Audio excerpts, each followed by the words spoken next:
നിങ്ങൾ എത്ര പേർക്ക് ഫുഡ് ഉണ്ടാക്കാൻ മടിയുണ്ട്? ഞാൻ ആ കൂട്ടത്തിൽ പെടുന്നതാണ്.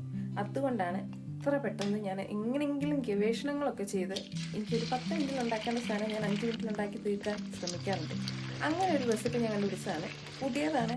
അങ്ങനെ വലിയ ഭീകരമായ ടേസ്റ്റ് ഉണ്ടോയെന്നൊന്നും പറയില്ല, പക്ഷെ വയറ് നിറയാനും അതിൻ്റെ ഒപ്പം തന്നെ ഒരു കൃതജ്ഞയാവാനും ഈ റെസിപ്പി നല്ലതാണ്. ഇതിന് ഇത്ര മാത്രം: ചോറെടുക്കുക, ചോളം എടുക്കുക, കടല എടുക്കുക, പിന്നെ മുട്ട ചിക്കി പൊരിക്കുക. ഇതെല്ലാം ഒരുമിച്ചിട്ട് ഒന്ന് മിക്സ് ചെയ്തെടുക്കുക. മഞ്ഞൾപ്പൊടി, മുളക് പൊടി, ഉപ്പ് ടേസ്റ്റിന് വേണ്ടി മാത്രം. ഇതെല്ലാം സൈഡിൽ വെക്കുക. വേണ്ടുന്നതായ കാർബോഹൈഡ്രേറ്റുമായി പ്രോട്ടീനുമായി പിന്നെ ഫാറ്റ് വേണമെങ്കിൽ അവക്കാഡോയും കൂടി എടുക്കുക. ഒരു ഹാർമണി നിറഞ്ഞ കളറ് നമ്മുടെ പ്ലേറ്റിലായിരിക്കുന്നു. വെള്ള, മഞ്ഞ, പച്ച. വാവ്, എന്താ രസം! വേണമെങ്കിൽ അവിടെ എവിടെയെങ്കിലും ഒക്കെ ഒരു ക്യാരറ്റ് വരിഞ്ഞിടാം. ആ കളറും ആയല്ലോ. പിന്നെ ഒറിഗാനോ വേണ്ടവർക്ക് അതുകൂടാം. അപ്പോൾ പുതിയതായിട്ടുള്ള ഒരു ഹെൽത്തി ആൻഡ് സിമ്പിൾ റെസിപ്പീസ് ഞാൻ കൊണ്ടുവരുന്നിടം വരെ ബൈ.